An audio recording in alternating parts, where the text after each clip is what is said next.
The first exercise of this warm-up is a banded big toe curl. It's very important to activate the big toe. It's going to help you utilize your glutes and your hips to pull the world behind you, and it's also going to engage your arch with each step. You're going to need a thick band like so, with actually the width of your toe. You're going to wrap it around your big toe, and you're going to curl your toe. So I'm pulling on that band, and I'm just curling my big toe. We're going to keep activating the big toe from a split stance, and we're going to do a calf raise with the band underneath our big toe. You're going to put your band around your ankle, place the band underneath the big toe of the opposite foot.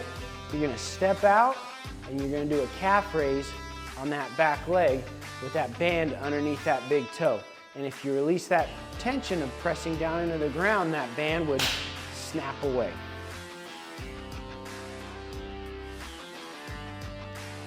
This is the split stance 3D hip routine. Split stance is a lunge stance. I want to make sure the back foot is pointed straight forward. We're going to squeeze the glutes, drive the hips forward. You're going to feel a stretch on the hip flexor of your back leg. Then you're going to leave the hips locked out and forward, and you're going to shift your hips to the right and left. You'll feel this in the groin and then the side of your hip.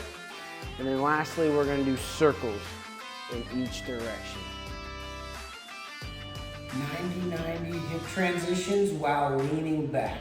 You're going to lean back as far as you can with your knees bent at 90 degrees, but still being able to keep your knees on the ground. You're going to transition, push into the ground. Transition, push into the ground. You're going to feel a stretch in the front side of your hip. Next, we're going to do 90-90 hip transitions with no hands. You're going to lean over your front leg, push into the ground, transition, keeping your feet planted. Lean over, transition, and repeat. This is the single leg glute bridge. You're gonna lay on your back, put one foot close to your butt, squeeze your glute, and lock the hips out and hold it at the top for the recommended time. The alligator plank. Planks are a postural exercise, meaning they want to develop good posture. So to have good posture, tall spine, stomach stuck in through the sides of your stomach, front of your stomach, and through your lower back.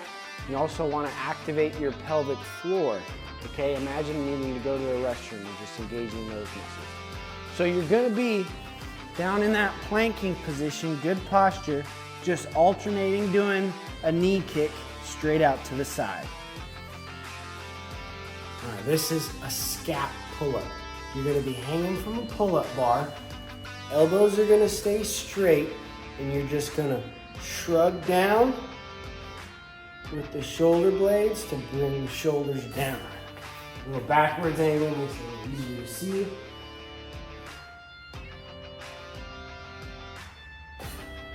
We're trying to activate all of the muscles below the shoulder blade, all right? They're small. You don't need to go through a long range of motion with this one. All right, this is the Messier Lunge.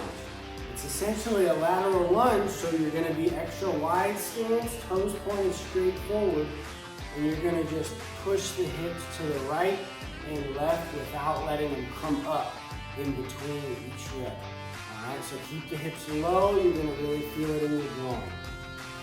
All right, this is a single arm kettlebell goblet squat with the kettlebell in the front rack. All right, so you're gonna need a lighter kettlebell. You're gonna put it over one shoulder, you're gonna take a squat stance, and you're gonna go all the way down, all the way up. You're gonna wanna try to keep your spine nice and vertical and not let that kettlebell bend you over to the side, so you're really gonna wake up your obliques. All right, now we're gonna do a single arm kettlebell swing. You're gonna grab that kettlebell in one hand, hold it in front of you in between your legs. You're gonna push your hips back, squeeze your glutes, drive the hips forward. Let that kettlebell swing forward naturally. All right? Now we're gonna try to resist rotation with our trunk, because as we're pulling on it, it's gonna wanna pull us into rotation, but you're gonna want that chest pointed straight forward whole time. Use those obliques and that core muscle.